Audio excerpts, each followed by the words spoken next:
Today we're taking on a subject that has long been whispered about in the world of basketball, the conspiracy involving NBA referees. For years, fans have speculated that certain referees show bias towards certain teams or players, potentially even influencing the outcome of games. But is there any truth of these claims? In this video, we'll be examining the evidence and uncovering the secrets behind the NBA's refereeing system. So sit back, grab your popcorn and get ready to have your minds blown as we take you on a journey through the world of NBA, refereeing, and expose the conspiracy that some have been trying to keep hidden for far too long. Let's get started. When Fred VanVleet urged his colleagues, referring to the officials yelling "let's battle through this bullshit," he received a technical foul with Ben Taylor also yelling at him. Well, I'll show you crap. To be fair, you can get a tech for rejecting a call, but it often requires much more. VanVleet has secured 8 technical fouls so far this season. Ben Taylor is on the floor with 5 of them, some of them which are just absurd, similar to how VanVleet passed the ball to the official before calling OG Anunoby for a foul. Ben Taylor requests a technical for a game delay. Nick Nurse is in shock at what he saw. Taylor is part of the team, and in this one, even if he doesn't always provide the tech. Fred clapped, yelled to the referee, "Come on guy," and was then dismissed. VanVleet is correct, thus Ben Taylor is far more likely to get a tech if he's officiating. So why is fixing games the first thing people mention? Tim Donaghy, one of NBA's referees, was embroiled in a controversy involving illegal gambling. He was apprehended and imprisoned. Yet when he left, Donaghy provided a different explanation for his poor calls. Not a casino.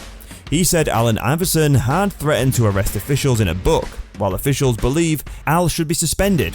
He merely received a $25,000 fine, so the referees got their own back. Even though Iverson often carries the ball without being called, we were going to enforce travelling against him that evening. Was this personal? Absolutely. They would make life more difficult for players with whom they had personal quarrels. They had a list of players they don't like, according to Donaghy, which includes Stephen Jackson, Gary Payton, Rasheed Wallace, Antoine Walker, and Chauncey Billups. The decision made by the officials in their games were always controversial. The referees sometimes engaged in friendly wagering. The winner wouldn't have to tip the ball boy that night if they were the first call, one of the bad lads, for a technical foul. Occasionally a whole team is involved. One of the Grizzlies' employees didn't think the conspiracy theory was true. Then a buddy informed him, "Well, that official has a grudge towards our assistant coach." I was like, whatever man, the game's about to start. Mark Davis goes over and throws up the tech side which reads "delay a game." Memphis late to the tip. I glanced down and said, "Oh my god." He's like, I told you. So I would just tell Fred VanVleet these people had egos. As Matt Barnes attempted to give him the ball, Joey Crawford teed him up. Tim Duncan was called out by him for giggling on the bench, yet the NBA finally took action against its rats. Joey Crawford was placed on leave by David Stern and told to see a psychologist. "Joe, just do something with your hands if you feel the rage building," he would advise me. "Place them behind your side. Remind yourself to relax again." He would tell me to slow your breathing down if someone was criticizing me for a poor call, but clearly referees are human. Assure yourself that you are a decent referee. Like the rest of us, they have emotions, they have personal animosities. But the conspiracy is not that. Scott Foster is the most despised referee. He has received criticism from several players for having a large ego, with him officiating. Chris Paul has dropped 14 consecutive playoff games, but Scott Foster still drags about a long-forgotten issue. Scott Foster received 134 phone calls from Donaghy between October 2006 and April 2007. Around that time, Donaghy acknowledged placing wagers on sporting events. Thomas Martino, to whom he was delivering illicit selections, was the only other person he phoned more often. Even if it was 134 times, the most calls he made to a ref other than Scott Foster was 13 times. Thus you may argue that it doesn't matter since they're buddies. Therefore 150 calls were made to offer a bookmaker unlawful selections. Refs, these are simply the facts. I'm not alleging Scott Foster did anything. It's the truth, but you'd think the NBA wouldn't want to look into it, wouldn't you? Thus the FBI mistakenly phoned Commissioner David Stern and held a meeting with him. Before Donaghy could wear a wire and demonstrate the entire scope of the corruption, the NBA released the information to the media. The NBA forbidding the FBI from busting other referees infuriated them.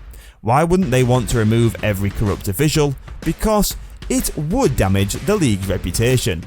Even if Scott Foster was guilty, the NBA couldn't just dismiss him, which would cause fans to ask, I presume every game is manipulated, what's the point of watching? They would seem to be aware of the situation. While it seems suspect, I'm not suggesting Scott Foster did anything. Research claiming that NBA officials had racial prejudice on the top page of the New York Times in 2007. It was claimed that the white referees were more prone to penalise black players for infractions. The NBA criticised the report right away and said that racism is non-existent in the NBA.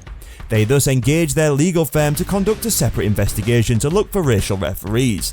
League research concluded that racism is not an issue, yet the NBA later hired the investigator who was in charge of their full-time research. What does he do then? He is Referee Operations and Analytics Senior Vice President, hence the person who may have covered up the racism is now responsible for determining if Ben Taylor has resentment against Fred Vanvleet. The NBA does penalise poor referees, according to Adam Silver, but they don't disclose the sanctions. The NBA's history of lying to referees to protect the league reputation is the greater scandal, yet the issue is that both the players and we all have eyes. If everyone can see that there is a problem, it makes the NBA appear even worse for hiding it. But I did mention that Scott Foster was said to have a personal grudge against James Harden by Harden. He played for the Houston Rockets at the time. Chris Paul playing for Harden's club and then losing all those playoffs games to the Warriors is probably no coincidence. Yet a recent report suggests that James Harden may truly desire to return to Houston. While it may sound absurd given that the Sixers are successful with Joel Embiid as his teammate, if his strategy is successful, he'll return to Houston with a superstar. Instead of Chris Paul, that'd be someone else. We hope this video shed some light on the controversial topic of referee bias in the NBA. We want to hear from you. Did this video change your perspective on the roles of referees in NBA? Do you agree with the evidence presented? Do you have any personal experiences or opinions on the matter? Let us know in the comments below. Also, be sure to subscribe to our channel for more thought-provoking content and stay tuned for future videos on similar topics. Remember, critical thinking and healthy skepticism are important tools for navigating the world around us. Keep questioning, keep learning, and keep seeking truth. Thanks again for watching, and we'll see you again in the next video.